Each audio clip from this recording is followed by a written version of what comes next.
three people here who want to give us a perspective, and then you guys will have, no doubt, different things to say. So I think in the running order will be Karl Deeter will talk to us about a study he's done of housing statistics, housing pricing statistics as I understand it, but it won't be just a newly academic exercise. It was for him, but we're hoping that it has relevance to what's happening now. And then Paul Molloy will talk about the idea of tax breaks for developers, which was kind of dismissed when Fianna Fáil came up with it as a proposal for the last budget, but which we think has some merit. And well, I'll let him tell you what he has to say. And then finally, Paddy Kelly is, of course, a well-known face from building. He's been there, and he's lots of ideas and experiences to reflect on us in terms of where we can get out of where we are at the moment. So without further ado, I'll ask Karl to kind of kick things off. Thanks a lot. You can stand or whatever you wish, or there's a chart over there as well. I can do a soliloquy. The chat I'm going to give you is about a study that I did. It started over a hamburger in Dunleary with a guy named Frank Quinn. We were talking about house prices, and he said, you know, what do you think ever happened to house prices before the 1970s? I said, funny enough, I knew a guy. His name was Frank Turner, and he was a builder here. Did you ever know Frank Turner? Karl Construction? I'm trying to recall. They closed in the early 70s. He said, yeah, the crash in 1973 cleaned us out. I said, there was a crash? He said, oh yeah, brutal. He said, the 1940s, far better. Now, Frank's dead, so unfortunately it was a living piece of history that served to be one of my mentors. And it got me thinking about it. And so I was talking to my aunt one time who lives in Donecarney, where I was living at the time, and she'd moved out to Molloy. And I asked her, you know, how did you finally move out? You know, so far out back then, it was buses, things were very different life. And she said, oh yeah, but it was easy because sure house prices had gone up so much. And I said, you did? He said, yeah, sure, house price doubled from 1960 to 1970. We sold the house in Donecarney, moved out from Molloy, almost had no mortgage at all. And I said to myself, this is amazing, because I was of the school that thought that what had happened in our property market, it was this new thing, you know. And sometimes life puts you in touch with different people, strange ways, who knows how it works. But I befriended a guy named Fred Harrison who studied property cycles in the UK for the last 300 years. And when he was over here, we spoofed our way into the Anglo building, which is now the central bank. And as we were walking along, he said, you know, it's hard to believe what's going to happen here. He said, but as bad as it is, you know, the IMF will come in and everything, but this is all going to shoot back up, and it will catch everyone by surprise. I didn't want to believe. I said, you know, that's great, Fred. Anyway, he had me convinced. So I then got this mad urge to find out more. And myself and Frank, over a hamburger, said, let's do this study, because all that information is in the Registry of Deeds. I know it's all up there in paper form. Take 2-3 months, get it done. And those were the worst kind of, or at least in terms of a miscalculation, the biggest one I've ever made in my life. Because what was meant to take 2 or 3 months actually took more like 3 years. We tottered on up to the Registry of Deeds, these big books made out of calf skin, and they're called tombstones because they are the size of a tombstone, written in flint and quill from the 1700s. And what you don't realize is even reading English from 300 years ago is not like today, because it wasn't printed. You know, they throw in F's instead of S's. There's 8's, O's, P's. They can all look the same, all interchangeable. And then there'd be these long numbers after these references. All the streets were just thrown in together. And we'd gone up there with this, you know, econometric model of picking certain streets to do revaluations, you know, keep on reading the same deeds again to see what the prices were. Up there you had a registration number, and then you had to go downstairs to pull out the deed that it referred to, because it was like an indexing system. You couldn't actually tell, there's no prices or anything, there's just street name, bang. And here's something, where are we today? Molesworth Street. Did this street exist back then? Yeah. What number was the house across the road? Anyone know when you're walking in, look at any? Okay, well, then you know as much as they knew in the 1700s, because there was no house numbers up until 1780. It was nothing, it was bedlam. You would see a deed that would say, you know, Eamon's house, which was next to Paddy's house, and that's how it was described. And then you'd read through about 3 or 4 pages, and they may or may not mention the price that was paid. So what we had figured would be a quick and easy exercise turned into a monster exercise with 5 of us up there working through this stuff. We ended up reading over 20,000 of these deeds. Some of them were 50, 60 pages long. Some of them were fascinating. You know, we found things about Charles Stewart Parnell, who was broke and yet was renting out, you know, a huge house up on Stephen's Green. We found that Castleknock, Blanchardstown, and what's that other place, the Chapel Lizard, all sold in one fell swoop, £1,800 back in the 1850s. Can you imagine that? It was just amazing to see this stuff.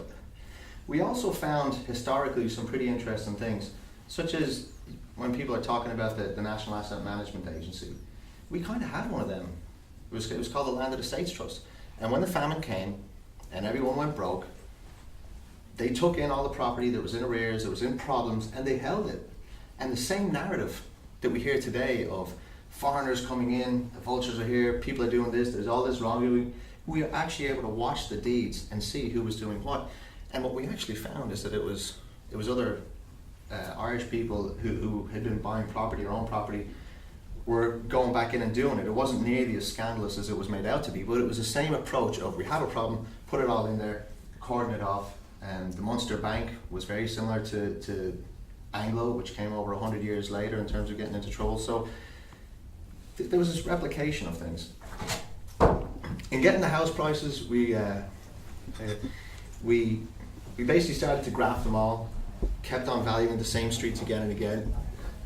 And then we also realised that there is no city centre, for instance. So who reckons O'Connell Bridge is a city centre?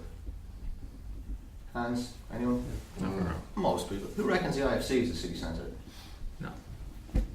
Capel Street. Any takers? All right. There we go. Oh no. Well, yeah, you would have been fitting in perfectly in the early 1800s. The city centre was constantly moving. And so what we realised is that when we're trying to say what was happening anywhere, that you had these issues of streets changing.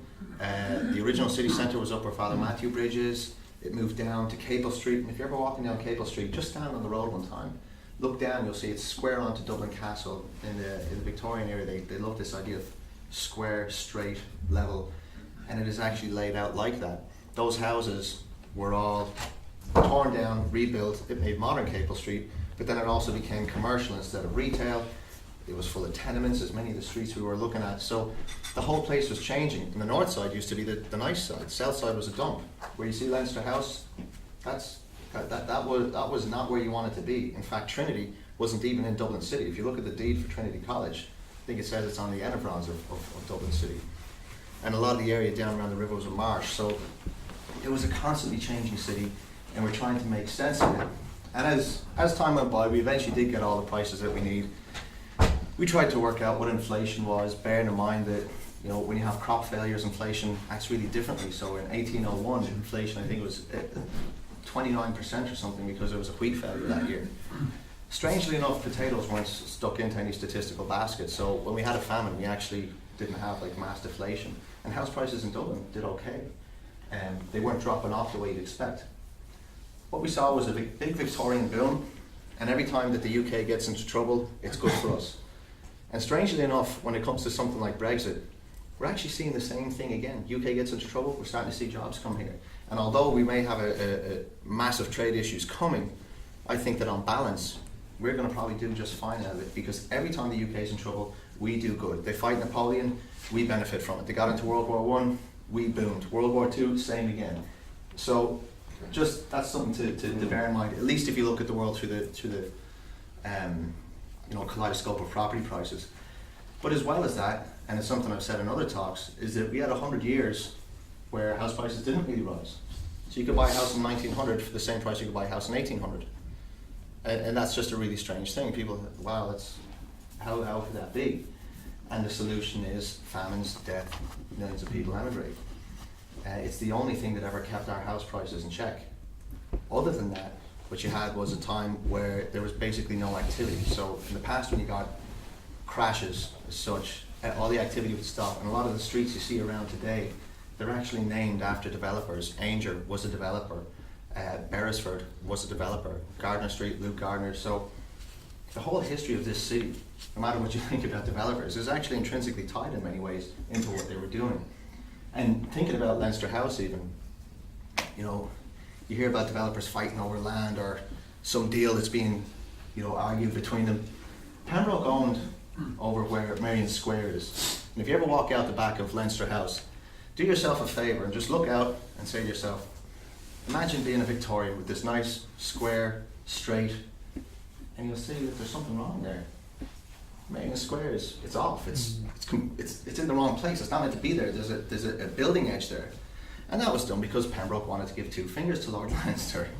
He did it to annoy him, and that's the kind of little, you know, versions of Victorian folly that they had with each other to annoy each other. They did it with architecture. He offset the square intentionally to just make a mess of the whole thing because the two of them didn't always get along. And so we're uncovering all these things. We get into the last century, and we see that we've had these booms and busts, booms and busts, booms and busts. And I suppose the good news is that whatever you hear about the current market, it is hard. But I'm telling you, hand on heart, it is so much better than the way it used to be. In the same way that life today is so much better than it was in the 1850s. Because although we do have big amounts of homelessness, although we do have rocketing prices, rocketing rents, in the past, what you had when you had these compressed markets was everyone squeezing in together. So, you know, a house that was built, say, on Henrietta Street. House built on Henrietta Street that was originally for a well-to-do family with stables out the back, you know, people who cooked and everything in the basement, would suddenly house 100 people. And in fact, while we were doing the study, there was a tenement museum opened up on Henry Street, and we got a chance to go in and do a guided tour that was on, and it was a real eye-opener, you know. Infant mortality, 1 in 5 didn't make it to past their 5th birthday. There was massive issues in housing, and people just going into dire situations. And folks have this idea that, oh, they never should have had to live like this. Well, they weren't running to the country either. Like, it was actually better than whatever the other choice was. And that's the thing is rather than look at the world as being full of absolute rights and wrongs, sometimes you've got to say relatively, well, what's choice B? What's the other option if I don't do this? So that was another eye opener. It's the realization that house prices do tend to go up over time. That we did have a housing market that crashed for about 100 years. That many of the things we think are new and our problem, they're actually the same problem over and over again. And last of all, that there is a cyclical nature to house prices, which nobody ever wants to admit. But I can tell you this, and it's the only conclusion I've ever come to in all of it, is that housing today can often take about as long to create as housing of 1750. Okay? So, take about 3 years to build one of these houses. If you had a full crew on, it takes about 3 years to go through the planning process, break ground, get through your objections, and do it today. That delay means that when housing activity collapses, as it used to and still does, that it's just naturally out of kilter. It's going to be forever disequilibrium. And back then, don't forget, you had rates, you had property taxes. You know, it wasn't a case that all tax collapsed. Although, like I said, during the famine it did, and they created an AMA back then to deal with that. So there's a few issues that I think need to be brought into the housing debate. One is that we should probably be taxing income less. I think that actual income is one of the few things you can own. It's the same debate that William Pitt the Younger used to have. It's the same debate that raged through the 1800s that we should be having, which is that your labour is actually about the only thing you can truly own in this world. If you accept that nation states have a place, well then you should believe in property taxes on all property and ensure that property is being used, and if it's not being used, that someone is paying for that, because the whole idea of land value and the rentier economy, which was developed by the classical economist Ricard, it's kind of true. If a land price goes up and you haven't done anything, why would you capture that if there's zero improvement to it? So that's the kind of stuff that I came to a conclusion, having looked at what house prices have done over 300 years. A lot of the stuff that we did, you can look it up on the Statistical Social Inquiry Society of Ireland. The paper is there if you feel like reading the academic version of it. Anyone who wants to call me and chat about this stuff, I'm always happy to have a yap or a cup of tea. But the importance of land tax, the importance of planning ahead, acknowledgement of property cycles. I believe they are a real thing. I believe that this property cycle is going to end the same as others. It will just go up, up, up. Sometime in the 2020s it's going to go down, hurt a lot of people.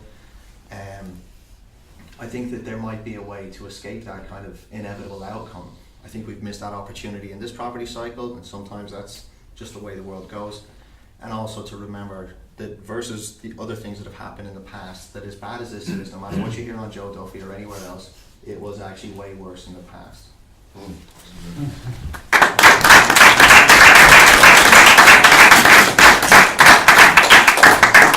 Thank you very much, Karl. That was a tremendous, very interesting Clusa shows and all that, Clusa challenge. Okay, very good. You can ask Karl some questions after, but we'll just keep moving along. And Paul now will talk about possibility of tax breaks, developers, and whatever you're having yourself. Paul's a business consultant, by the way, comes from a construction family, so he's some experience. Paul Molloy is my name. I'm an ex-tax advisor who now works in sales training, and I've been told that makes me a creative accountant. Tonight's topic is tax breaks for developers, and I'm going to argue that it's really the people of Ireland that need these tax breaks as opposed to just the developers. I'd like to talk about three topics. Firstly, two of the tax breaks that I think would work. Number two, an idea of how much it costs a developer to build a house in Ireland this time. And finally, just to have a chat about the political environment that we're in, the appetite for tax cuts. So there's two tax breaks that I think would work. The Section 23s that we had in the 90s and the noughties, urban renewal, student accommodation, they went down very, very well. There was a huge amount built, and very simply the developers were offered all of the construction cost and all of the land cost against the rentals from that property and every other rental property that they owned. So, like I said, I think this would have a seismic impact on building rental accommodation in this country. I think politically it's not on the table at the moment, which is a shame. In 2011, then Finance Minister Michael Noonan took 0.6% of every pension fund out there to fund a reduced VAT rate for the hospitality sector, bringing their VAT rate down from 13.5% to 9%. Now, while some rural restaurants and hotels are still struggling a bit, in the town centres and Dublin in particular, business is booming. This measure has led to 30,000 jobs in the hospitality sector. It's worked, it was a tax relief, it's needed no more. Now, I'd like to talk about the costs and profits of building a house. The Society of Chartered Surveyors in Ireland conducted a study in 2016 into the cost of building a house. The report assessed the cost of building a 3-bed semi-detached house that would sell for $330,000. And you might just keep that number in your head if you can. For those of you with a smartphone, you might want to get it out right now and check these numbers with me. The construction, site works, site development, 150,000. Land, 58,000. Professional fees, finance costs, marketing, 34,000. Levies and VAT, 51,000. And if you're keeping score, and my dad there is pretty good with the maths, you're up to 293,000. And that's leaving the developer 37,000. And on a house that costs 330, that's a profit of 11%. 11%. Not a huge amount. Good old Bobby Kerr of Insomnia Coffee. He makes 85% on every cup of coffee that he sells. But you don't see angry mobs with flames and pitchforks chasing Bobby around the place. Back to our calculation. The VAT works out at 39,000 in this instance. Now, if we move the VAT rate from 13.5% to 9%, this gives the developer an extra 13,000, bringing his profit on the house up to 50,000. Now, that's an increase of 33% overall on his margin. 33% overall on his margin. I think that would incentivize people to go out and build. This is good. This will give you an idea about how people maybe who aren't self-employed or not overly focused on this sector think about this stuff. I asked a friend of mine, John, about a week and a half ago, and I gave him these numbers and said, "What do you think?" And he said, 37,000 is plenty. Don't need a tax break. And I said to him, what if someone was to offer you a salary of 50,000 a year for 2 years? Would you take that? Now, John's not earning 50,000, so he said, yeah, I'd jump at it. And I said, what if I told you it was in a kind of volatile sector, a volatile market? And he said, yeah, I'll still take a chance. And I said, what if your potential employer said to you on day one, by the way, we need you to borrow 100,000 from your own bank and give it to us. And we'll use that money to pay your salary and fix up with the revenue. And in 2 years' time, if things have worked out and we're still in business, we'll pay back your loan. Would you go for it now? And he said, not a chance. You'd have to be crazy. And I said to him, well, that's what developers do. And I don't think people understand that. I'd like to talk about the political environment and the appetite for offering tax breaks. With all the various housing reports that have been commissioned by then Minister Simon Coveney and now Eamon Murphy, the supply side measures that they discuss would be penalising vacant sites and optimistic claims, in my opinion, about building more social housing. Now, social housing will help to take people out of the rental sector, and that's a good thing. But our country is growing. Our economy is growing. And social housing won't be enough for everyone. And don't forget the people who don't qualify for social housing. In September, Barry Cowan of Fianna Fáil, brother of Brian, spokesperson on housing, he floated the idea in the Sunday Business Post about the VAT rate going from 13.5% to 9% for the property sector. And he said, I'm going to quote him here, the big issue, and one of the obstacles to housings being constructed, builders will tell you, is that the cost of construction is not allowing them to enter into the construction sector. And he said very simply, I love this, builders build houses. This was an unpopular but very brave stance, in my opinion. He knew that he'd be attacked, and he was, given Fianna Fáil's close relationship in the past to builders, the Galway tent. Cowan wanted this to apply to affordable homes only. 340,000, 350, 400,000, around that range. For those who don't qualify for social housing, but can't get on the property ladder. The idea would be that it would last for 3 years. Now we know, because I've just laid it out, the hospitality sector has had a significant benefit from their VAT cut, from 13.5% to 9%. 30,000 jobs is a fine record, something they should be very proud of, and they are. But construction is an employment, heavy sector also. And the CIF has said that any tax cut would be self-financing, and I think, frankly, it would do even better than that, because all the employees out there paying USC, employers' PRSI, PAYE, all that stuff, that would all be collected. The public doesn't get it. Only builders can solve this crisis, not the government. Now, they may not be cuddly, lovable types, the builders, like Gabo and Michael D. But they just do that. But they know how to build houses. We need these tax breaks so that people can have houses. It's not the developers that really need these tax breaks. It's the people of Ireland that need this VAT cut. Thank you.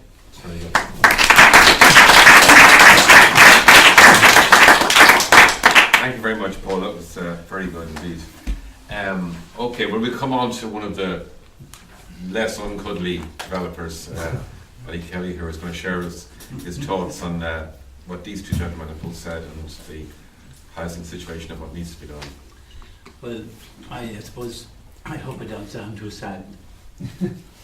And my thoughts are sadly with a lot of people, some I know, who don't have a house. And I've never experienced a time in my life where there's such inaction. I just can't believe it. I'm 73 years of age. I've built thousands of homes. I've built no home in Ireland in the last 12 years. Built millions of square feet of offices. So we don't know where government policy is. So I spend my time away. Substantially. A few of my friends are here. Catherine Fox helped me prepare this. Jerry Ryan, Keelan, Robert. So we'd all like to be doing more. I remember when we were building Belfield Office Park, and I was very much in contact at the time with Pat Rabbit, John, the county manager, I lost his name. You know, County manager of. John Fitzgerald. John Fitzgerald. Yeah. And I was in touch with the boss of the IDA, and was very active. It was a live show, and I was dealing with a fellow called John Dowling from Compact, and there was 1,000 jobs, and the question was, would it be Scotland or would it be Ireland? So any of you go up the battlefield, you'll see it. Oh yeah. So I say that, now I prepared the document here, and I suppose I'd like a fair amount of interaction if it was possible, because I don't see it as a dry subject. I know most of the developers, most of the people who worked in the industry, and I see them substantially having been sidelined by government policy. I won't blame them or anybody else. Government policy. And I was in America at the time of the crisis, and I couldn't believe our reaction here and how slow it was, because I watched what happened in the States, and everybody knew the system had to be protected. I watched in England, I read all the books about it, but Ireland for some reason received the panic. That's a long time ago, and there's been many a day to get going. I always remember Larry Bradshaw ringing me about the South Docks, the site, and he said, "Paddy, would you come in with us on it?" I said, "Larry, did you not hear the parties over?" Now that seems a bit of a... The glass bottle site, was it? Yeah. And I was away skiing with Loughlin Quinn afterwards, and this type of thing. What has happened to the site since? There's 7,500 people without homes in that. I remember, and I never knew the woman, never even knew she was Sean Fitzpatrick's sister, no idea. And I was asked one day, would I put the National College of Ireland together, and in 3 weeks we were putting in foundations. And that's the way we worked. I know how it works in, not so much the continent, but I know a bit about Germany, I know a lot about Canada, I know a lot about America, and I know a fair bit about England. And this is the most difficult environment of all. Now, why am I interested? The last time I spoke publicly was at over in McGill. And to speak public as a developer then, I was really setting myself up to be shot.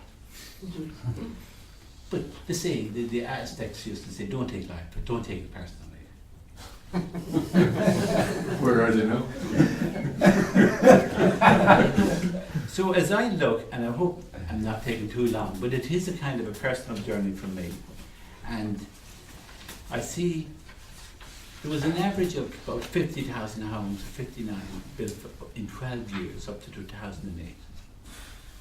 And the industry did it against all the odds. And then for the next 10 years, it was made.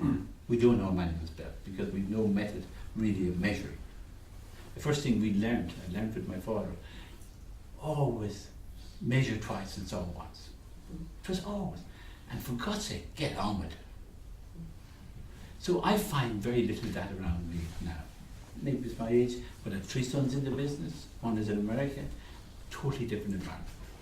So some of it may be in Ireland, maybe it's envy, I don't know, but there's something essentially wrong.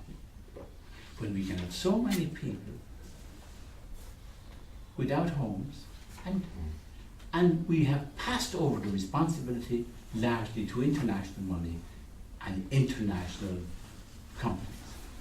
We created, and I'm saying, man, I don't know personally down here, but I saw you on the television, you have to your name on it. John, you felt it was essential. John Warren, yeah. I don't believe for a second it was essential to guarantee all those banks. I remember when we had no banks here in the 70s for a while. But Ireland was able to guarantee everything to everybody in the world. Didn't matter who they were. And I saw Richard Barton the weekend talking about the government couldn't put up a guarantee of 100 grand or 100 million for some badly needed housing. I said, where have we got to? Why do you think we have such a reliable supply of food? Say Chicago, say in Europe. Why do you think? A, we have good land. We also have guaranteed prices. You can't have this business of up and down. We gave guarantees, I suppose I gave a couple of billion of guarantees. But we always felt when we gave them, we were given to the people we could trust, it worked out to be exactly the opposite. We were dragged around the place as if though we were filth ourselves. So it's in that kind of emotional world that I'm living in and have lived in. And I've seen so many of my friends destroyed. I said, why? Is it a civil war again? So when I go down through this, I have a lot of things that are accurate. I have a lot of things that I kind of know. But I kind of have a sense that Robert will focus more on the UK. Jerry set up his business in the UK. And I've never, you haven't, Eamon, but you spent a lot of time over there. So are we needed here? Because most of my friends have never got a phone call, would you like to build some houses? When they go to borrow money, and I have it in here, and I'm going to ask Jerry Ryan to come in to speak about design, because we did a beautiful development in Burlington Road. We had to deal with third-party objections. I invested a little bit of money in Selvage recently, with a friend of mine, Catherine Fox here. Now we have to deal with third-party objections. They have no right to object. What's it? So we put something in the statute book and it's there 20 years later.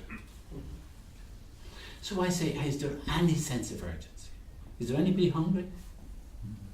My own great-grandfather was part of the Land League, and he did 3.5 years in Mount Giant, trying to establish the legal right for people to have what?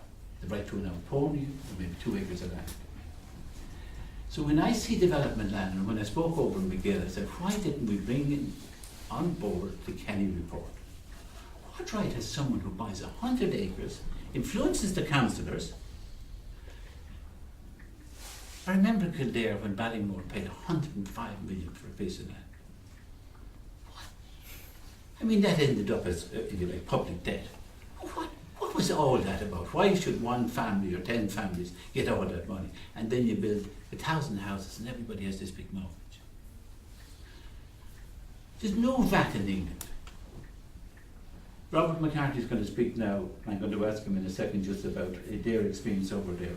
And so I'm going to pass it on and include others, and I'll come back in a minute because my brain is probably a bit soft.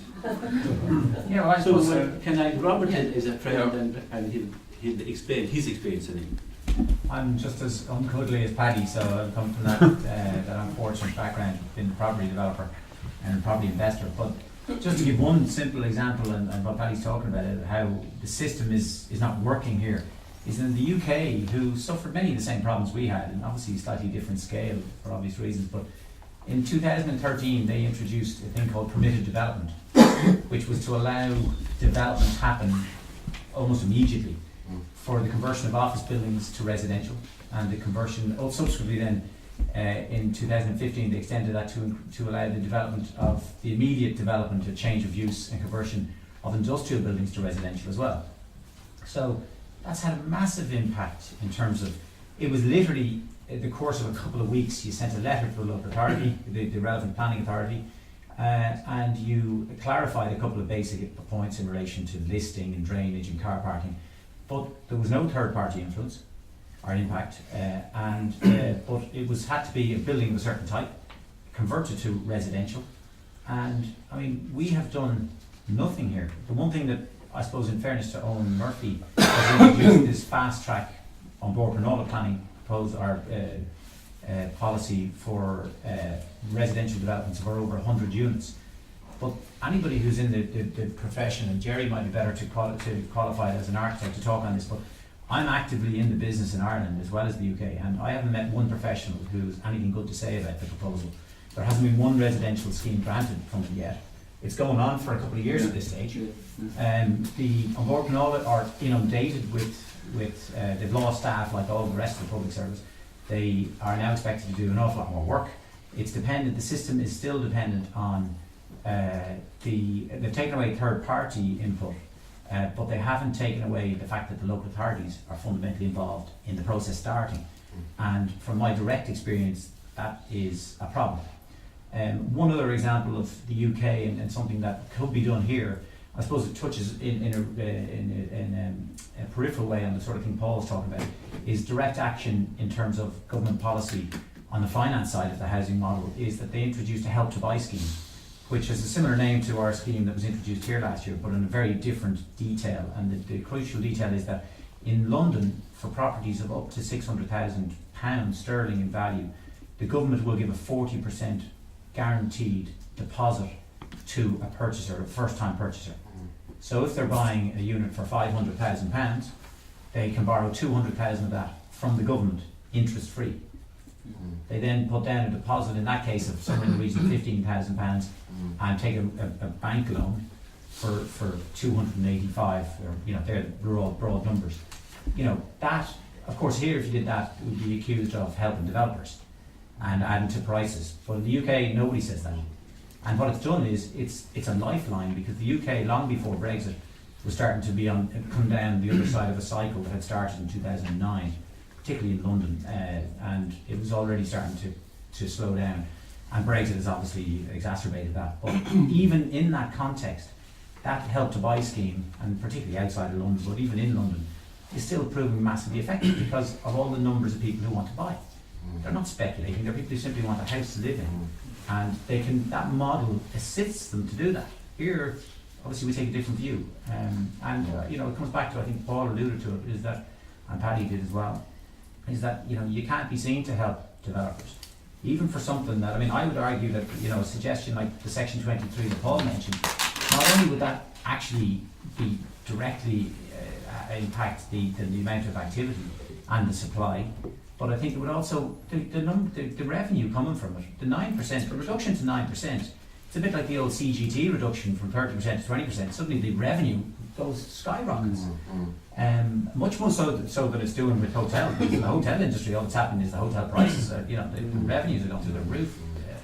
But so I've simply, sorry, I've gone on a little bit, but just to give two simple examples of the UK of things that I think could easily happen here, have had a dramatic impact on the supply and the performance of the market. And a bit like Paddy's saying, it's hard to, apart from reading, the media seem to have a massive fascination with housing for obvious reasons, but there's no sense of crisis or urgency from a governmental point of view, I would argue. Yeah, I mean, just to jump in there, I think that many of us who commentate on this, as opposed to being at the coalface as you are, always perceive in Ireland, there's two things. One is about perception. I'm perceived to be doing something good, and I don't want to be perceived to be helping the developers, the tent, Galway races develop. You know, there's a terrible toxic shorthand for, and the media do it, and the political culture go along with it. And isn't that our island? it is, and it goes for so many topics, so many. I mean, and the other one with that is the overreaction. So church, we were very devout. Now the church don't even kind of looking, and I'm not making saying that's good or bad, it swings. So bed sits abolished. Oh, how right? I lived in 2 or 3 bed sits that, you know, they were fine, that contributed to the crisis. So there's a swing. Developers lauded all over the Sunday newspapers. They were the solution. They built the things, you know, into UK. We were proud. Ballymore used to say whatever, all these names. Then they're demonised. So it just swings, and it's a very crude post-colonial discourse we have on so many things. And I think the collateral damage here, people do not have houses to buy. The banks will not lend, and bankers are demonised as well. So rather than working with these people and bringing them back into the room, chastened, but back into the room to work with, we adhere to that kind of simplistic narrative. And I think, Eamon, we eulogise the tech industry, and we condemn the urbanism sector, and urbanism is key to society. And I think that's where Jerry will comment now, because in the UK you don't have this ghettoisation, this social housing mindset, which is ghettoisation, and there's a term that we warmed our hearts, zone blindness. You walk into and you don't know who's the renter, you don't know who's the private buyer, and I think, Jerry, you're probably ahead of the curve and a leader in that in the UK, your firm of architects. Well, I suppose I'm coming in here, I haven't prepared any notes, but I'm just going to talk off the top of my head. Yeah. And could I just say before Jerry does, we have, with Jerry, going back 30 years, Jerry is, as the lead architect, Smithfield. Does anybody know about Smithfield, 1 million square feet? Yes. In a place in Dublin where it would be hard enough to go without seeing a horse that was running wild. At one time, yeah. We paid Crampton's almost 180 million to build it. It would not be possible to do it today. Why not? First of all, there was the incentives to do it, which the incentives went to the buyers. It's a myth about the incentives for the developers. The developers are facilitators. the incentives goes to the bars, but it made it possible. And as we went on, we created what is now 10 years later becoming a community, which was mixed use. So Jerry was responsible for that in terms of design and identity. He was responsible also for, if anybody knows about a lovely development, when I'm saying lovely, in Burlington Road, Bank of Ireland are there. And that laid empty for a while. We started it perhaps around time with Jerry, and I think it's one of my proudest achievements I've been involved in. Absolutely. In London we did it together. So he has this, you've done it in Navidad all over the place. So now I just passed the floor to I Jerry. suppose what I was going to say, I mean, I was also a reluctant immigrant at the age of 50 8 years ago, but I think we do have to move on from the emotion of all that, and I think for me as an architect looking at it, what are the challenges? The biggest problem we have at the moment in Ireland is lack of policy actually. Lack of strategic, there isn't a strategic view. So if you look at the greater Dublin area, there's 1.5 million people. There's 1.1 million in the 5 boroughs. There isn't a greater Dublin authority like there is in London. There's no overseer. So if you take the outlying counties, you could have 10 different councils dealing with essentially the growth of a city. 10. So there's no strategic view. There should be a greater Dublin authority. There should definitely be a greater Dublin authority. It should probably also include representation of some of the outlying counties to get a coherent strategy.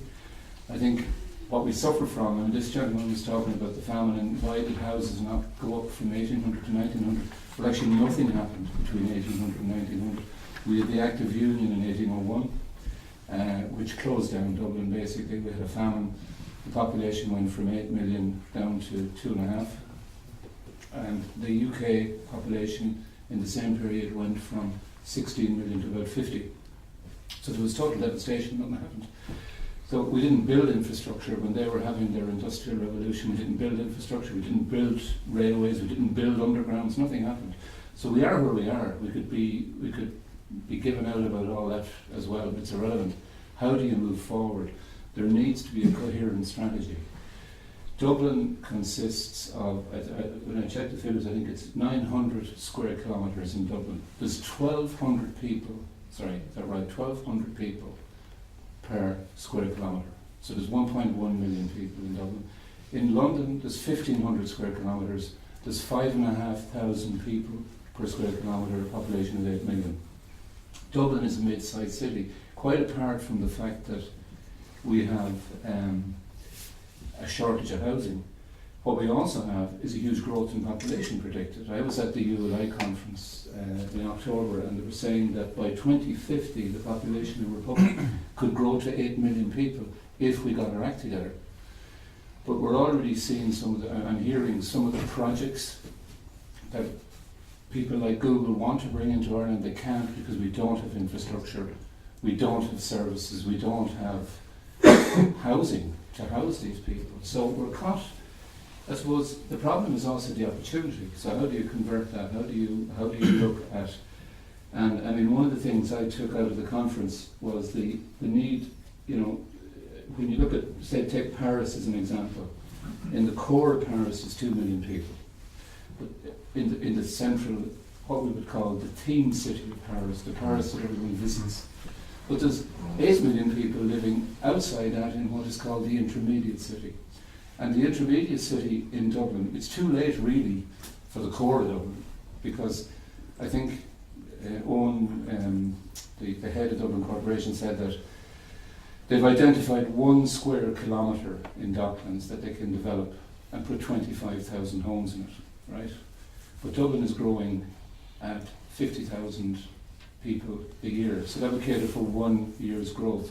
There isn't really a lot of land left in the core where you could go high-rise. I mean, you're not going to go high-rise in places like Ballsbridge and in the traditional thematic core. So you have to look at outlying areas. You have to look at what they call intermediate cities. Intermediate cities in places like Sandyford Industrial Estate, for example, should be an intermediate city. It's got transportation, it's got employment, it's got services, it's got shopping centres. Times 50. Yeah, 50 and 50.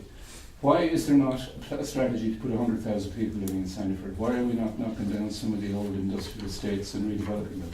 policy. The problem is policy, because you're not permitted to do it at the moment. You can't do it. It's zoned for industrial.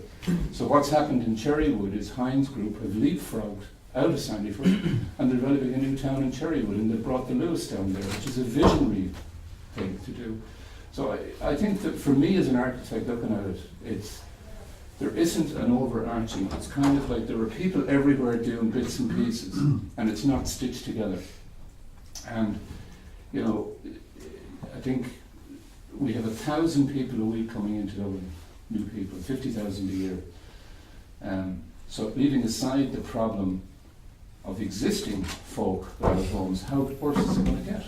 And what we've looked, I think the other thing is, I'll just say this, I'll shut up after this, but you also need to look at the housing types. People live differently now. A lot of people who live in Docklands or working for the Googles and all that, they don't need a huge apartment. In fact, the evidence in England is that when people live alone in a one-bed apartment, there's a big issue with loneliness. What they do is they create a kind of a village feel, a ground floor. You create a space for people with facilities and smaller units. So you're creating a community within the city with a mix of uses and services. And the mistake, the towers of the past, the reason why they failed, the Grenfells of the world, leaving aside the fire, is because they just built Corbusian edifices in the landscape with no services. You came down and it became Mugger's Park. It's like a park, building buildings in a park. What you need to do is build these towers where in a place where you have services, where you have transportation hubs. So I think there are problems, but there's a massive opportunity if somebody could embrace it and put a plan together. Yeah, that's very interesting. Thanks very much for that. Yeah. I have a few quick things to add to it. And these are just little interesting comments. Is that the bank strike that Paddy mentioned working through, there was 3 of them, one in the late 60s, 2 in the 70s. A guy named Anton Murphy from Trinity actually wrote a really interesting piece on it, and it was how the banks actually became, or the pubs became the banks. And people used to take any bit of paper, put a stamp on it, and that was your check, and that's how things were being done. It's actually a really fascinating history, because especially as you see things like Bitcoin or any of these things coming out, we actually had a bank-free system that still persisted. And it's good that we had that strike, because from Bank of Ireland came staff like Eddie Jordan, who went on to become a race car manager instead of working in Bank of Ireland. Christy Moore, the singer, stopped working in Bank of Ireland. He became a full-time musician. I think that there's lots of things in the debate that need to be talked about. So we still have development contributions, yet we still have local property tax, which was brought in because we had scrapped development contribution, or the kind of rating system in the 70s. So that is actually dual taxation. That should be gone. And to look at the role of planning, because Dublin actually had no central planners. This whole city was mainly developed without central planners. It was done very much locally. And I think that planning and development, the Planning and Development Act, needs to focus more on development, and more importantly, not on are you building a house on that site, but more on the infrastructure, the railways, the cycle paths, the drainage. Like that to me is actually the role of planning and development on a state level, and then let people fill in the land gaps that they can. Actually, infill projects in London are thought to have something like 20,000 homes available if you just started to use infill sites. Height is another thing. We are determined to keep an 18th century skyline and build a 21st century city, and that's, again, it's incompatible objectives. The third party property rights that you mentioned, that's actually Ireland's unique almost in the world in having third party property rights. And you get this person who says, I bought this house in 1960 and I could see the mountains, so you can't build anything that blocks my view. I was under the false impression that when you bought land, you bought the land under you, not division for the next 2 kilometres, but that's still a powerful thing. And the public could play a role by releasing land, making it a conveyor belt of state land, and that conveyor belt releasing sites all the time with planning permission already in place, and then the people who could be building, who could be developing, could take that on a kind of an auction system or anything like that. You could even use a Dutch auction to try and make sure that you're always getting your prices as low as possible. The office to resi comment, I have a dark secret. I'm a landlord, and I also like to renovate wrecked buildings. I've done it a few times, and I found that, especially in Victoria and Dublin, the 2000 Act basically, it took whole streets and made everything protected. So at one stage, I was getting an asbestos roof removed. My architect came on the site, he's like, what are you doing? I said, don't worry, you know, we've got all the masks, we're all wearing the right gear. Like, my dad died from asbestosis, trust me, I'm not going to mess with this stuff. He's like, no, you can't touch it. I said, what are you talking about? It's an asbestos roof, this thing is going. No, the whole building is protected. You can't. So I just said, you know what, stitch me up, I'll take the hit. Like, I'm not getting involved in protecting asbestos roofs. But because of the way we went about trying to protect buildings, we protected the bad with the good. And that's a complete error as well. Derating buildings, again, a huge issue. People don't want to give up that income. And then you see people renting houses for $1,600 a month. And that $1,600 a month for a young person is the same as paying a mortgage of about €420,000. So like, and it's something that I mentioned at a conference recently, is like, whatever about reckless lending, that's reckless renting. That is someone actually being overstretched. No one underwrites you when you rent a house. You just have to do it because you don't have another choice. But that will then impact their wealth, their lifetime wealth, because most of it is still in housing.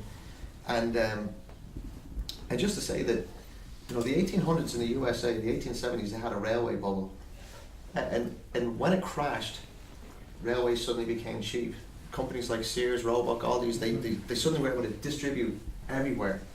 Because the infrastructure, the nice thing about building bubbles or you know, property bubbles is that you still have the stuff there afterwards. It's not like a financial bubble where it's all gone. And we should be looking, and I've said it before, at things like, where are all these houses? If there's huge amounts of them in the Midlands, if you could get from the Midlands to Dublin in 45 minutes guaranteed on a high-speed train, maybe we need to think like that. Maybe we need to think about ways to connect things, and to just, to a certain degree, step back. What would happen if you just took 4 streets and said, let chaos reign, do whatever you want, let's see what happens. You know, what would be the worst outcome you could have? But there's a fear of failure in this country, and I don't know where it comes from. I'm from the USA. I have many, you know, small failures, big failures myself. My life is certainly not a success story. You know, I'll never. No, what I'm saying is, it's part of how you get good. You know, and making that happen so that we can have those failures. We're not even willing to fail, and that's why we'll lose the entire game, because tactically we're afraid of losing even just one match in the set. Thanks, Karl. Brendan Burgess has his hand up there. A couple of points. I suggested on a radio program that social housing should be for no more than 5 years, and if people aren't working, they should not have social housing in the city of Dublin. That, you know, social housing in Dublin, or housing in Dublin, should be prioritised for people who want to work here, rather than people who don't want to work. And I got absolutely savaged, like, by the other 4 people, and also by the presenter, and like, they were just shaking their heads looking at me. I mean, at the moment, you know, if I have social housing in Dublin, if I'm living in a 3-bedroom house of my own because my wife and my children have gone, well, if one of my children comes back, I can actually pass it on to them. Like, it's an absolutely farcical system. Now, I just sort of raised that as a theoretical point, but Dublin City Council produced a report recently to show there are 8,000 social housing properties in Dublin which are under-occupied. I hadn't realised it was remotely that scale, and that was a small article I saw in the Irish Times. That, to me, is an absolute housing scandal, a complete housing scandal. Those people should be moved out and let them rent in the private sector with half or whatever, and give those to people who want to work in the city. My question, though, for the developers and builders here, if all the constraints were removed, so we reduce VAT to 0, the government comes in and lends to property developers, and we remove third-party objections, how many houses could we actually build? Like, do we have the physical... That's the point I'm making. that Oh, we don't have policy. Sorry, I came in late. No. What you're saying is 100% right. Do we have? Where is the land? There's no. No, it's not just so much where is the land. Do we actually have? Yeah. I mean, let's say we said We've we'll loads of build. land. We've loads of land. We know. Oh yeah. And, we and build- state entities have loads of land. No, sorry, my question we're is: underpopulated. do we have the people to build? Yeah, with, Do we like 6% unemployment? Can I suggest this, if I may? We did produce an average of something like 60,000 a year for 12 years before what we call the crash or the crisis or the world crash. We had a response to that, and everything we're experiencing today is a result of that. But look, do we have the resources now to build? There's loads of 60,000 in Eastern Europe. Yeah. I work a lot in Canada. People work around the world now. We're not an isolated people here. We have one of the busiest airlines in the world, Ryanair. People are moving around. People are going where opportunities So are. the building workers would return Chief to work. I was going to ask Keelan just to speak a bit about financing, because don't forget, those pillar banks were supposed to do business with us all. Post. With somebody, I'll give you one of my best examples. I so enjoyed going to see Sully. He landed the plane, difficult circumstances, and they said, come back here and prove that you did the right thing. How often does that happen in this town? A lot of decisions are made here they don't stack up to international criteria. And people are at the cosy little positions, little clubs here, and it's certainly uncomfortable for me because I don't feel I'm in one of those clubs. I had never had an intention to be. It's an international place, workplace for us all. If I'm competing with Google and I have a rental property, I'm going to pay 58%. I rent my home to the Chinese, and the government takes 58% of the rent. There's no limit to what we can penalty tax everybody. But would I build another house that would be rented? No, you couldn't afford to do it. So it was about 10,000 units a month coming out of the private sector. People just selling them because you can't afford to pay the mortgage and pay the tax. And that's all elementary, dear Watson. So I was going to ask Keelan, Sure, yeah. who was a young man in the game. I don't know why you went into it. I said a game. Would anybody think that life is a game? Keelan, I'll just jump up there real quick. Just on Brendan's point there, builders want to build and developers want to develop, but I think the challenge is there's actually a myriad of problems that are preventing people from building houses. This housing crisis, I can tell you, and I'm a builder/developer at a small scale level, is going to get worse. I can guarantee you, for a number of different reasons. I mean, first and foremost, viability is a key challenge. Even if policy was all correct, ultimately it's not viable to build a house and make a few quid at the end of the day. And builders and developers, as you all know, aren't running charities, and it's a very, very how would you call it, risky business in the sense that you're actually building a product today to develop a product at future value in 2 or 3 years' time for a price you don't know what it's actually going to be in the market. So it's actually, you have to be partly insane to be a developer. But ultimately, it would take about €2,200 per square metre to build a house. So a 4-bedroom house, I built a 4-bedroom house there recently. Cost about $325,000 to build a 4-bedroom house. That's excluding land value, by the way. That includes all the development levies, all the connection fees, etc., etc., etc. Now, if an average house in Dublin is selling for, I think, €370,000, there is no money to be made when you add in the land value on top of that. Okay, so that's We'll one. take the VAT off. Take the VAT off sales. There's a conception out there that like if you sell a house for say 500 grand, that you pocket all that money. You don't. 13.5% of that is going straight back to the government. So it's actually and again, it doesn't exist in the UK. I don't know why we have VAT on new builds in Ireland. It absolutely makes no sense whatsoever. So just to highlight some of the problems I find, cost of finance is a serious issue. It's costing me 8 to 10% on the money to build houses. So work out what kind of profit margin you need to make even a small twist on that. There are allegedly lenders out there lending at 4 to 5, 6%. But I can tell you it's a world of hurt, and you're going to jump through a lot of hoops to try and get that money. And in the meantime, the land. I said the deal is probably gone, the land is no longer available.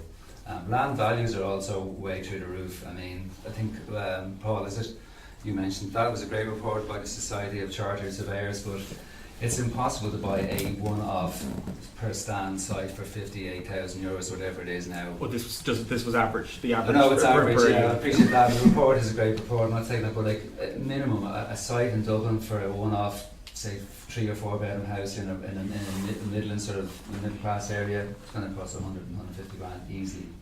Never mind building it for 300 grand. So the numbers just don't stack up. Fundamentally, even if the policy is a disaster, even if the policy was right, it's still economically unviable to build houses and make money. And until that equation changes, it's never going to happen. Yeah, great.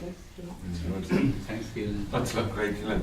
John Moran has his hand up there. John, you'll recognise John, former Secretary of Department of Finance, but now he's spoken many times about changing our whole mindset to planning and building, and myself and Cormac Lucy heard him speak at a very interesting talk on planning at the Dublin Economics Workshop recently in Wexford, which really brought home the population expansion that you had just described earlier and what we really are facing. So, sorry, that's a long-winded introduction to John. I just thought I'd throw in that event took place because it was Conor Skehan and other such people who were talking about building up these towns. And unfortunately, Karl has heard some of this in the same conference he was referring to recently.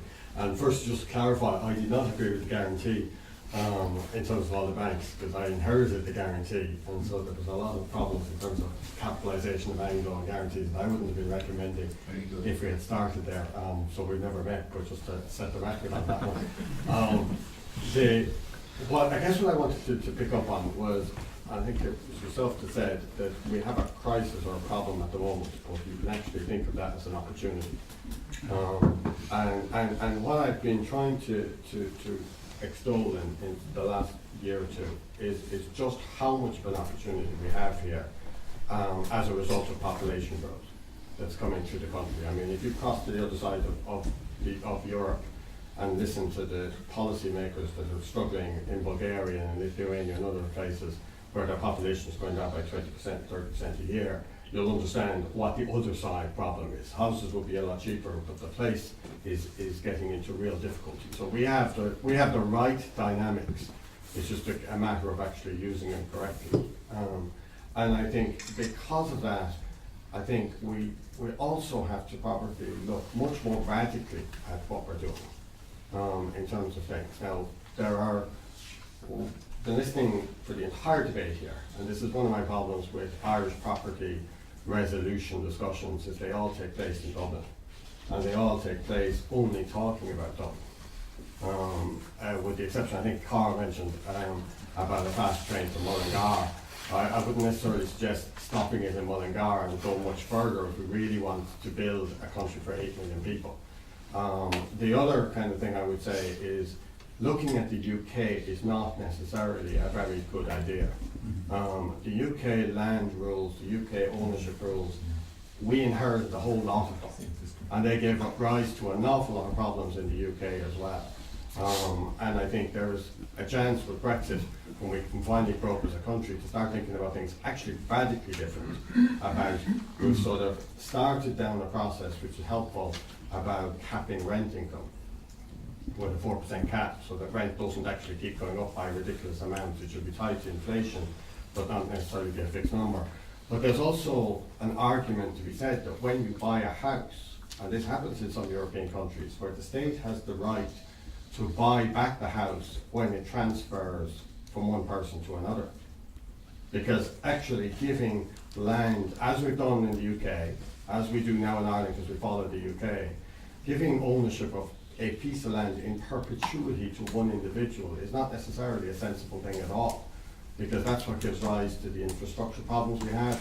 You can't buy the land back, you're dealing with everything else. The social welfare situation was referred to. It's part of the same idea that in some way when you buy a house you should actually own that land, not just for yourself and your right, or maybe yourself and your spouse, but in some way for your kids and for yourself. And with that comes the fundamental problem that goes with massive home ownership like that, which is that as the state pumps in infrastructure around you, the value of your property goes up disproportionately to anybody else's who's not getting that infrastructure, and it creates a massive inequality in the state.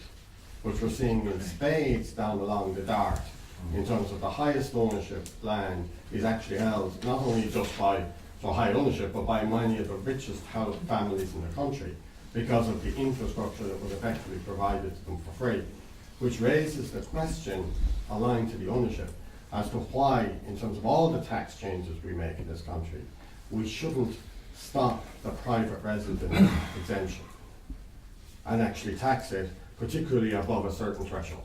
From CGT? From CGT or from anything. So that if you actually own a house and for whatever reason your house goes up way above inflation, at the moment we're giving that sector of the population a tax-free benefit that people that rent don't get and people that actually aren't lucky enough to live in those particular areas don't get.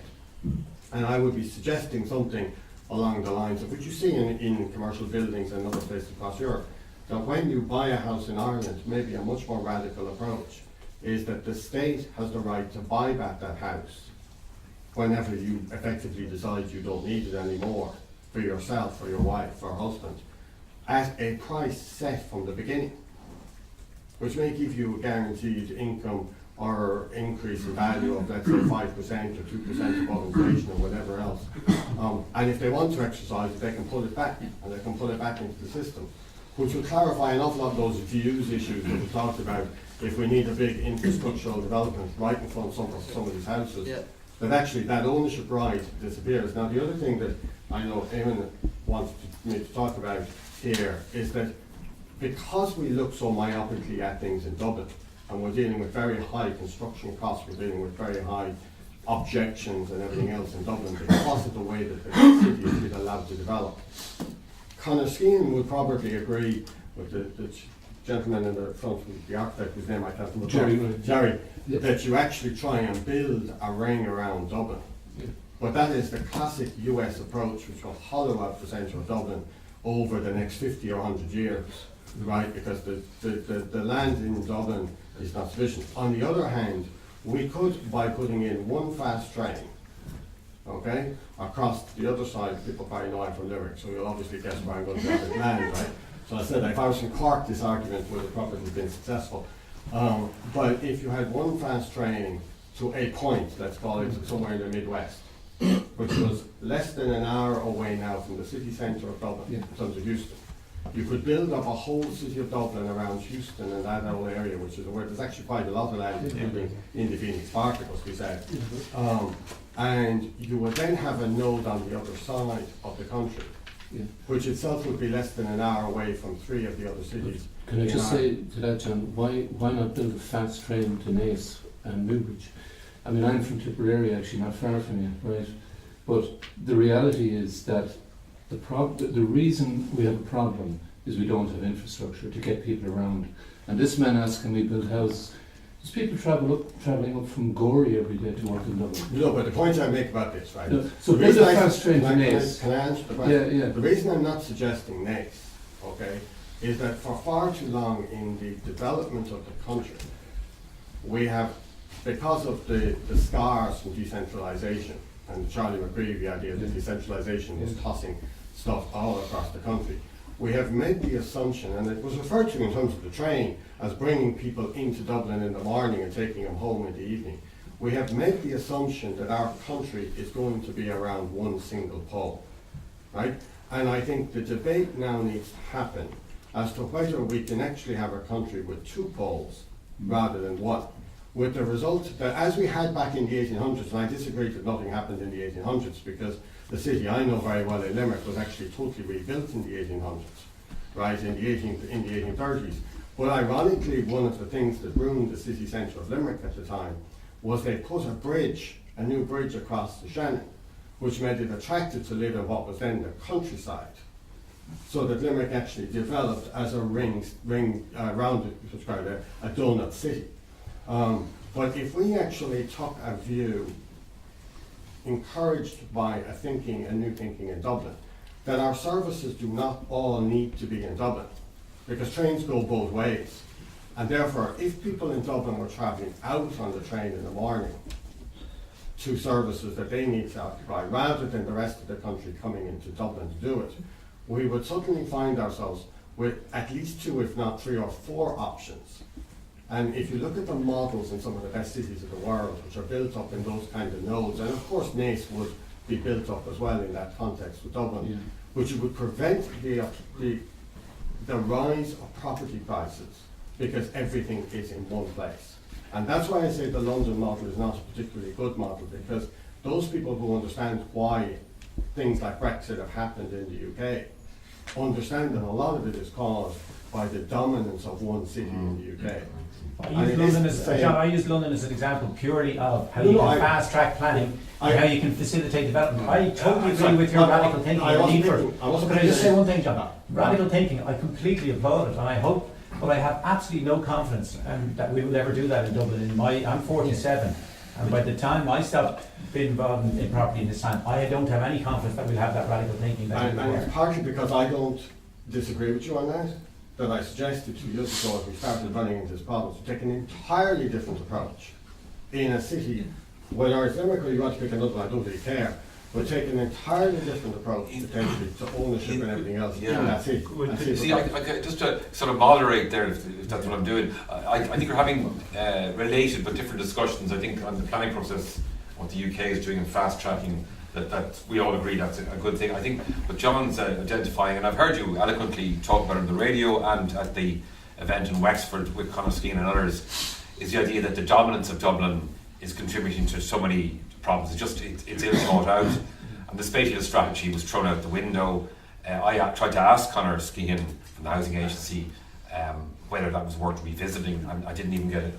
I think his response was you should shaking the head, which I thought was overly dismissive, because my understanding is we're going back to the idea is whether now Conor Skeen had an interesting idea, which was to do a corridor Belfast-Dublin, which I thought in terms of post-Brexit and reinvention, and overcoming the political differences just by ramping up ports and industrial development on the East Coast. But the sad thing is, and the unsentimental thing is, that other parts of the country have got to accept that it can't be just propped up to prevent rural decline by the taxpayer paying for the post office or yard station.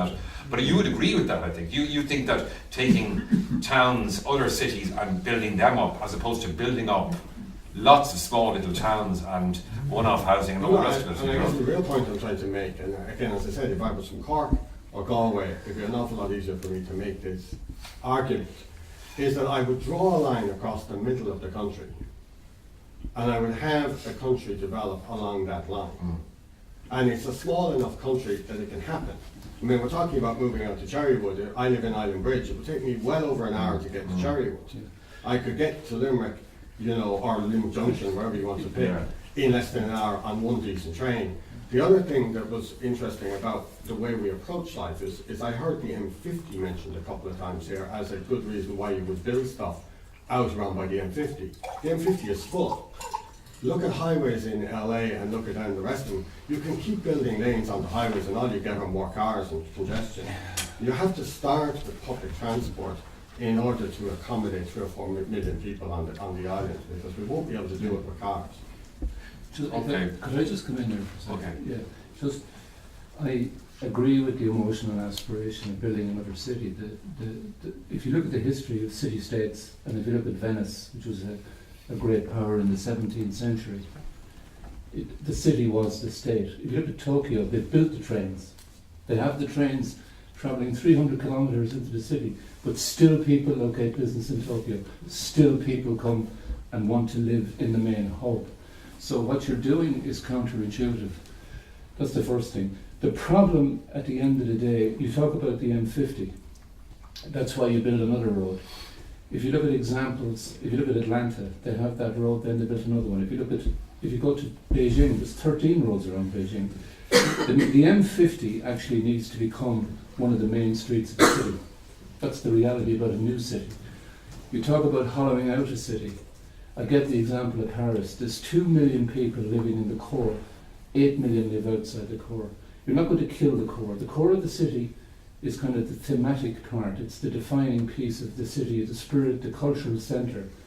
The business, the vital city, where business is done, is on the ring of the city. It happens in all American cities, and to try and do anything else is completely counterintuitive, in my view. But surely there's a road for the docklands. We were very involved in the docklands. You'll put 50,000 people in there, Ben. Yeah, but they're an important 50,000. Yeah, 1 year's growth. I'm just getting back to the planning issue, if I might. I mean, with all of grandiose, the population of Toronto in 1845 was 20,000. That year, 37,000 Irish came over. Population of Boston in 1845 was about 130,000. These cities have grown. They're great places. Dublin has huge capacity for growth. Talking to Jim Pye, Dublin can double within its boundaries. I could freeze the land, and I'm not saying we grow up with towers everywhere, but at some towers. But when I go down to the Docklands, and why did we have some battles down there trying to put on, we have the O2 building, and the floor was taken off. And when you look at the Canary Dwarfs in Docklands, whose thinking is that? It's like Kinshasa. I mean, it's just a nonsense. It's as though we haven't grown up as a people. I don't want to monopolise the conversation, No. but it's actually because of all the very reasons and all the very problems that you're talking about, okay, that when I looked across the next 2 or 3 decades with respect to Irish growth and Ireland's ability to compete with respect, and it's not Dublin's ability to compete, it's Ireland's ability to compete with Europe, that I suggested that if we adopt models which have been adopted in other countries, so you can go to Denmark, for example, and you see exactly the type of thinking that I'm talking about. You see a capital city that's developing along the ideas everybody's talked about here, and you see efforts to grow our house as an alternative goal. And we was there Right? the other day, and I agree with both. But the capital city is growing, so is our house. And we met the planner there. But he's an open-minded man. You could walk and talk with him. And he said, there's nothing wrong with that. This is a fine building. We can't have those discussions in this town. So when we go down to the Docklands here, it's Canary Dwarf. We have all this unutilised space above, and I'm not talking about 30 floors. It could have easily been another 2 or 3 floors, and the street would then work. Have you ever been involved in retail business? You need footfall. And that comes from people living in clusters.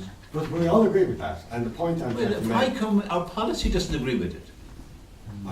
I don't do the policy in the Yeah, but we're all here tonight to try and talk about policy. And I said I would come and do my best to. But Paul McDonald wants to no, come in. He's sorry. random. Demand the cream. It's a very simple question.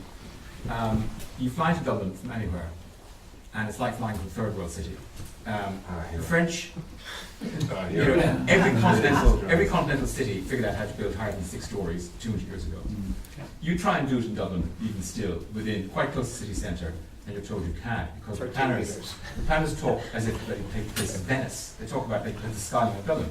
Now, the question is, there are people in the planning department who are drawing public sector salaries, who are preventing essentially building standards, and Paddy's correct on this, that were figured out 200 years ago, and they won't let you build up. Dublin is too low. You could. because I work in the public But sector. who are these people? And why are they employed? Can I just defend the public sector? Yeah. Like this is, They're all well paid. There's a public sector down in Limerick, right? Actually advocating and trying to build a 20-storey building Yeah. in a That's Georgia right. quarter. Yeah. And the objectors are on Tashka Dublin, Yes. who are overruling on Tashka Limerick. By the way, If you- on Tashka, I have to mention, everyone walk out of here, and if you're in on Tashka, I'll argue with you all day separately. Shower of sons of bitches, stop everything worth doing in this town.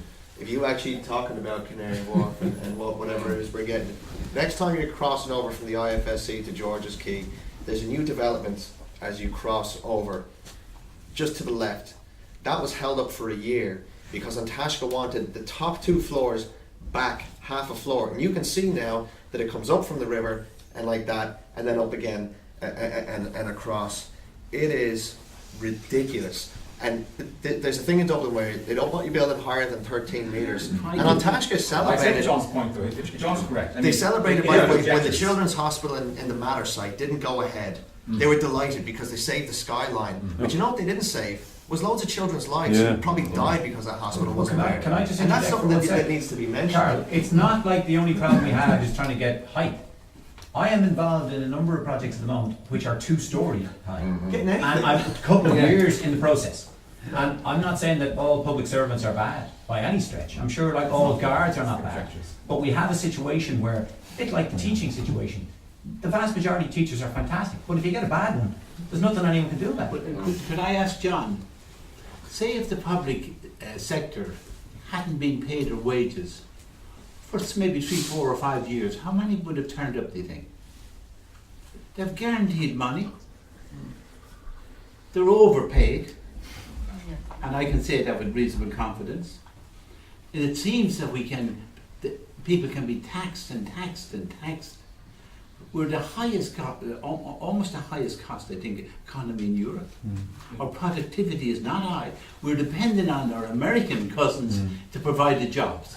And we're lazy in supporting ourselves. And of course, when we had a problem, bring them in, throw the locals to one side, fine. But there's a price to be paid for it. And I remember my Aunt Bert used to say, we become hewers of wood and drawers of water. And that's what we're becoming. We're becoming tenants in our own town. And I just say, I have 13 grandchildren, and I didn't think that would be their future. I know about great cities in the world. I know about working in a logical and planned way. And I believe the old, do you remember Casablanca? Round up the usual suspects. So who do we blame for it? Get the developers in and the poor old bankers. You know, that's what happened. Let's admit it and let's put it right. I was saying, the last thing I wanted to say is my turn is coming in because I think we're all probably sick of one another. So because somebody has to decide at some point to do something. We've done it many times. And without all the guarantees. And would you sign here? Yes. We never thought signing those bloody guarantees we'd be having to give away our homes and all that. You must be joking. So I will leave you with this evening. With one call to action. Just one. Let us plan for the next decade. Let us review and overhaul our planning policy. Nothing else.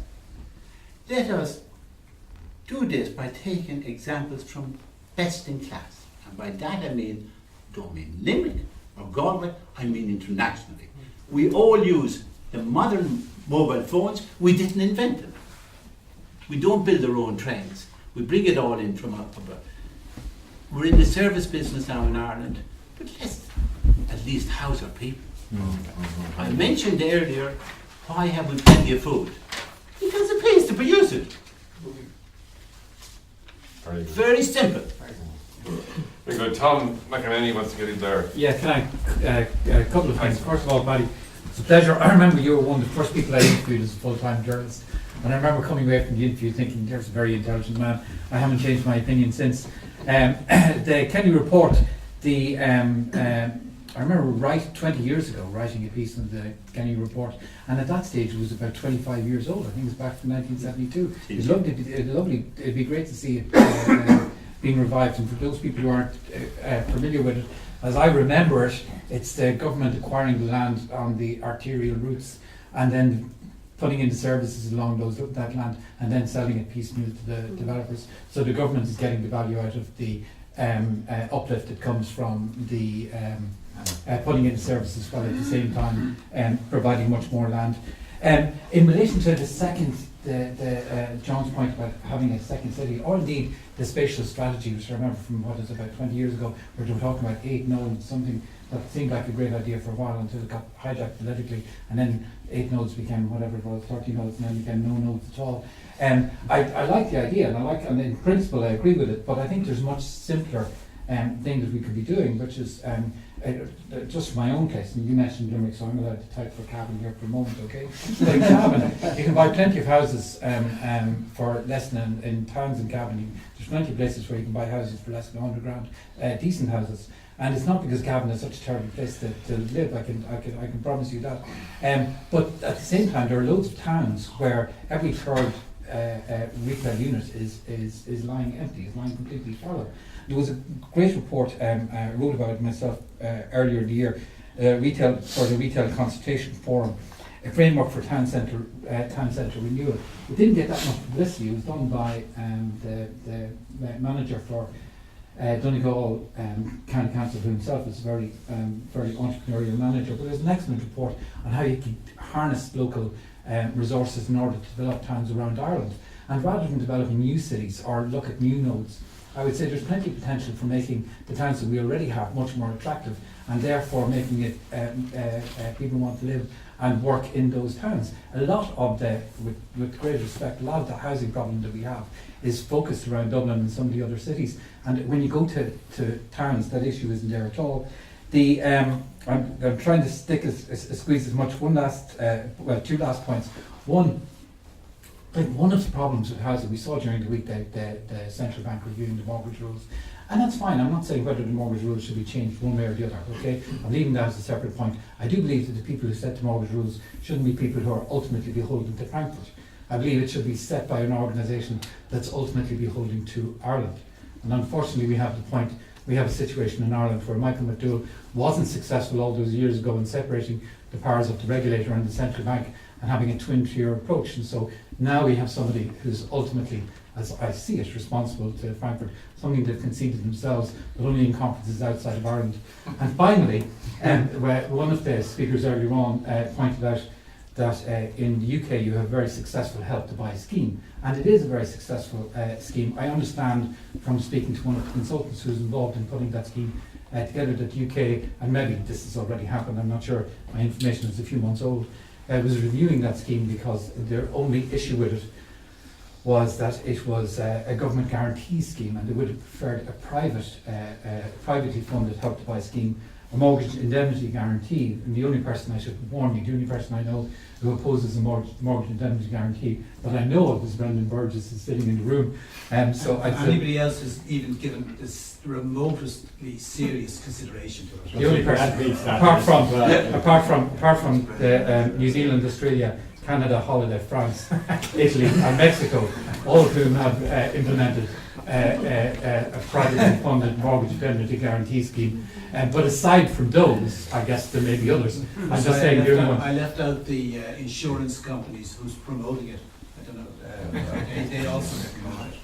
Right, okay. I'd be surprised if those promoting it were against it. There are issues with it. There are issues with it, and those issues would need to be addressed. But I think I would suggest, and it's something I'm surprised that it's never really taken off as part of the debate. Whether it's right or wrong, I think it would be useful to see it being part of the debate.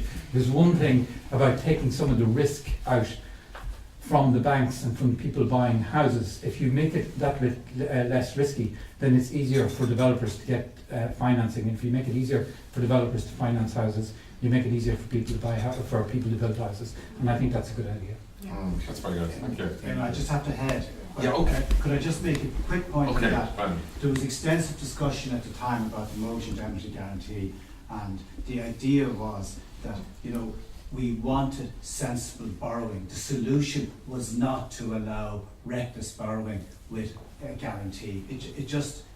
And I'm not proposing that we allow reckless borrowing. Well, if you don't have reckless borrowing, you didn't need a mortgage indemnity guarantee. And I met plenty of people who thought it was a great idea, and having discussed it then with people, they realised it was not a good idea. However, I think we'd all agree that we're in a crisis situation, and they're making temporary measures in a crisis situation. I agree. There are people dying on the street. Okay, Brendan, thanks very much. We won't be going on for a whole lot longer, but just to take a few more contributions. Yeah, one thing that hasn't been mentioned, and I think the main reason why you don't feel like there's any great policy or urgency, is that there's a minority government, and nothing gets done. Like, the government, Fine Gael lose votes in the Dáil, so nothing can get done. So anything that is going to be done is going to have to be very simple, I think. Well, you're going to have Fianna Fáil and Fine Gael completely agreeing. And one thing interesting about Barry Cowan's comments were that, Sinn Féin, good old Pierce Doherty, slammed him all right, but Fine Gael didn't say a lot. So there may be a prospect for the two of them to wink, nudge, behind closed doors.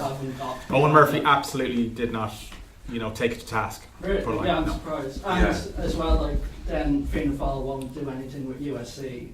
So, one or the other. Yeah, just to jump in there, I entirely agree, and that's what I was going to kind of part of rounding off the discussion was to ask, where is the political will for these things to be done? And so they're all kind of connected. You mentioned the planning, the ridiculous third-party planning thing. My understanding is that after Athenry, on a global level, because I wrote a piece quite critical of the IDA for not speaking up on a broader discussion of making us competitive, but after the fright from that, they realised they had to change things. But we have all these kind of political parties which are actually quite small, but seem to spearhead blockages in the process. I mean, Owen Bryn and Sinn Féin, he's constantly on the airwaves. He has this mantra of, we need more houses built. Oh no, people are going to make a profit out of it. You know, that must be stopped.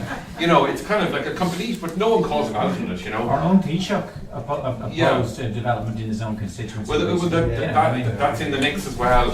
But just to echo John's point about defending public servants, actually, if you look at some of the planners we have, and this goes for Dublin in terms of cycling, thing close to my heart, and cars, it's often they're actually ahead of the game. It's the Greens, for example, who, as I understand it, uniquely among Green parties in Europe, are opposed to high-rise. I mean, Karl can confirm that. I mean, that's just insanity rather than carbon footprint. So have all those elements. But so what we have, just going back to what you were saying, we have this paralysed, insipid political culture. But Eamon, surely it's not rocket science. No, it's not. We don't have a centrist party. We have hostages. Exactly. So we have a parallel. We have two political parties which are essentially the same. And they have this big fight. But just finish this point, because I think there's not going to be any change unless someone gets up and decides on principle and backbone to address this. And just to finish my own point, and after you've spoken, maybe someone else can answer, what's the story with Fianna Fáil, for example, because they were the party closer, almost biometrically attached to you. So why have they lost their nerve? Why can't they? Why was Barry Cohen's proposal stopped? What's going on there? Does Micheál Martin playing to the agenda of, you know, the RTE narrative, which is, oh no, developers can't be given breaks and it's all about social housing? What is going on? That's what I want to know, and someone else can answer it now. Sorry to interrupt. Go ahead. Well, I was going to say that if this evening's session were about the health service, we'd be making exactly the same point of the lack of political will, long-term thinking, strategic thinking. If we were here talking about police, we would be making exactly the same point. And so there's a meta problem within the political and the ministerial system that seems incapable of longer term strategic. They are capable. They just don't want to. Well, you know, Fianna Fáil are on a very clear path to no, re-election. I'm not going to pick up on the word capable. The system seems congenitally unwilling. Do you follow me? The technocratic capacity, I would think, is there. People like John Moran, for example, and many senior civil servants, well able. But it has something to do with, I think, when you keep peeling back the onion to see what the hell is the underlying problem that spawns all these difficulties that have us turning our hair out. It's something to do with the political system, the voting system. Maybe we're not capable. And then you say, well, then you've written about that, you know.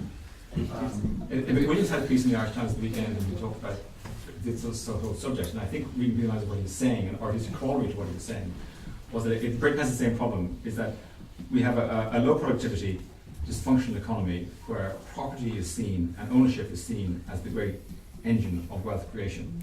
And this is simply because people aren't doing other things. I mean, the trouble with Paddy and people like Paddy is in some ways they were too important, but didn't get enough respect. You know, that Paddy should be much more important than he is, but he should be much less important than he is in a much more important economy. We shouldn't even be discussing this. You know, this should all be like figured out like the Japanese do it, or even Brussels. Go to Brussels. Brussels has an extremely well-functioning property market, and it's a nice city, and your apartments are cheap and easy to get. Politically, just getting back, by the way, you know, and I think on the continent the politics tends to be stronger on the municipal level, and that's something that we lack here. We actually hollow out our local authorities, and we tell them that they're going to have local property tax, but then to get that they have to apply to central government via the grant system to get their own money back. We used to fund it with car tax. It's all very opaque. People who object to homes of other people. Yeah, total mind their own business. Well, this is the thing. Really like, we've gone from NIMBYism, not in my backyard, to what I say the banana system, which stands for build absolutely nothing anywhere near anything. You know, it's a no across the board, and it is bananas. But I think there's a cultural issue in Ireland, and even something as simple as, you know, why is there not free refills in McDonald's?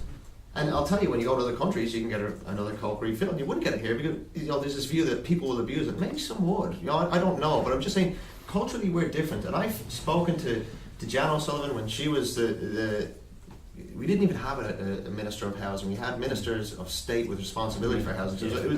It wasn't seen as an important folio. And then you had Alan Kelly, and he told us 4.3 billion times about the 4.3 billion he was releasing into the system. That still hasn't come, still has built basically zero houses. Simon Coveney took over next, Owen Murphy took over next. And it wasn't always a case that politically that there wasn't the capacity there, because it wasn't always a minority government. Even when they have the mantle, they still can't get things done. And housing, to me, is the new health. It's where political careers go to die. And anyone should be running a mile from it. But the fact that we can't... You see, there's always these stop responses. It's the unions, it's the vestibule. I actually think that it's almost everything. That housing, a gentleman who can build houses, a gentleman who understands tax, another one who understands how to design. Yeah. It's actually, but when you put all of these things together, it just, the little grinds in the system that we have here, it just doesn't allow it to occur. I have a little brother who builds in Arkansas. Every time there's a tornado, he's out there roofing to beat the band. I mean, he loves hearing about tornadoes as long as people aren't getting hurt. But he gets his building permit in 24 hours and he's on they're going. Try and do anything here. And I would encourage people to try it once, just even speculatively. And I'm telling you, I wanted to say, there's an IQ question with people like myself, because we took unreal risks. And in reply, we all know what happened. I know a lot of people who know what happened. And when you sideline the doctors, sideline the hoteliers, you can end up with problems. We have a serious problem, and I said earlier tonight, there's no sense of urgency. And wouldn't it be lovely if some of those 7,500 people we could maybe photograph them, bring them in, and let them be real people sitting with us, and go beyond this world of just theory. I believe Tony Ryan is important. Bill Gates is important. I believe our friend the Apple man. These things wouldn't have happened without the individual. When you were talking about earlier, I'm a believer in cause and effect. Things happen as a result of. On a wet day, you put on a coat. Sunny day, you put on something else. Just to come back. Briefly, yeah. I'll be very brief. Just policy. You talk about policy, and you talk about elections and politics, political responsibility. We have 30 odd elections in Ireland every time we do an election. It's all broken. And because of that, you don't have a consistent strategy across the country. It's as simple as that. I mean, Alan Kelly, who's from my own town, he's interested in building a silicone docks in Nina, for example. And I remember my father was a politician back in the 70s, and he told me a great story about, there was a meeting with Neil Delaney, who was the Minister for Transport at the time. And Neil turned up at the meeting and he asked for a map of Ireland, and he took out a pen and he drew a line from Dublin to Letterkenny, and he said, I don't care what you do, lads, but that's the first national primary route that's going into the plan. That's what happens in Ireland. But are the politicians ultimately a reflection of what we want? Who of us are marching on the door because people are dying? Well, that's why, just to give a plug for who we are. By certainly down Tipperary, look who tops the poll. That's what we want. We love tourism because we love the thought of getting it in the back door, something that someone else shouldn't have, not a wink. That's it, back to culture. You get the politicians we want. And that's why with the Hibernia Forum, when we created this, so we can have all your excellent discussion that we've had tonight, it's like people say, would you ever think about being political, as in the law? And it's not. You have to compete against bigger populist entrenched forces. So the best thing is to provide a forum for a discussion like this, and advocacy, which I would do, or Cormac would do through our articles or appearing on radio, or Karl and many others, and Paul, because the political system, it just grinds you down. But there are good people in it. I mean, it's not all the line to the Letterkenny. It was prevailingly that, but even at that time, there were the Lamasses, the Whitakers, the McSharrys, Albert Reynolds. There's a lot of, and even now they are. But unfortunately, you're right. The public, you're fixing my door, or I see you, and it's populism. And that's why it's important to have constructive debate, Yes, a litmus test is, as an advocacy group, can we do one thing? Can we get fresh legislation for planning? Well, that's, Can we succeed? Yeah, it's worth a try. I mean, I would commit to that and totally. You know, it's amazing what you can do with concentration on an issue. Yeah, totally. Yeah. Very quickly, just on the point that you raised earlier about the Greens being opposed to high rise or to higher density. It's not true. Kieran Cuff is opposed to higher density. Okay. But if you sit down with Eamon Ryan, he'll talk to you about how not only is higher density a good thing, but how it fits in so well with green policy, because you can get the infrastructure with people. Well, so there's a perception, because he's the person who speaks on this. Because Eamon is someone who, even if you don't agree with him, there's a passion there. There certainly is. It's always intelligent, but because it's Kieran's area, he's normally the person who's without speaking it. So they're perceived as being anti high density, but they're actually not. Yeah. John, can I just say this? Just, I know Michael Summers won't say very well, but reasonably well. And I was reading the NAMA book, which I can't even use more words than I've used. He said we owed 70 billion at the end of 2008, less 20 billion in cash. I mean, it wasn't a lot of money. You were right, not being paid for. Look at what has happened since. In the 15 years up to 2007, this country went from there to there. We were up high. We'd achieved an awful lot, I think. Certainly, when I've gone across the world with a lot of what Jerry has designed and showed people, we've done this. They say, I don't believe it. Is it that hard? Yeah. And we can do it here as well. And we're doing it abroad, and we're very, very welcome. I'm getting a bit old myself. I'm probably the oldest in the room. I've still a few years left, I hope. But I don't think there's a welcome on the mat. I don't think when I go to a planner, and I went in the past, and we innovated more than anyone, I won't say anyone, but as much as anyone in this town. And Tony Horn, an old friend of Jerry's and mine, as he says, we did Monkstown Valley. Today we could not get planning permission for that. Bureaucracy has taken over. But those poor kids who were on the street, 2 died yesterday. I know they might have died anyhow. But it's a sad reflection of who we are. And we all sit around talking. And tomorrow there's going to be no way that I'll be able to get a planning meeting easy. You have to queue up. Well, look, we're going to leave it on a positive note, because I know you came here to be positive, despite the gloomy prognosis. And Karl, I take it, there's no point, it's blame this, blame that, it's all about being positive and trying to do what we can. And we'll support that change in the planning. I've already written about it, it's crazy, you know. So thank you all very much for coming.